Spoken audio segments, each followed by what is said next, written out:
មានស្លឹកថមឬវែងសិត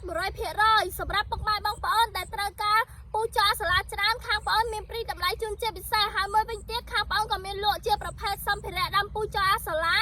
ដូចជាតង់ស្បៃជីពូជនិងថ្នាំដង្កូវពុកម៉ែបងប្អូនដែលចង់បានអាចទាក់ទងមកតាមផេកបានហើយសម្រាប់ខាងបងប្អូនក៏មានបង្រៀនពីវិធីសាស្ត្រដាំដែលមានប្រសិទ្ធភាពខ្ពស់ជូនពុកម៉ែបងប្អូនផងដែរសម្រាប់ពុកម៉ែបងប្អូនដែលត្រូវការកំងអាចឆាន់មកតាមផេកឬតាមរយៈ Telegram 089 49 28 82វីដេអូថ្ងៃនេះគឺមានតែប៉ុណ្ណេះឯងសូមជម្រាបលាសូមអរគុណ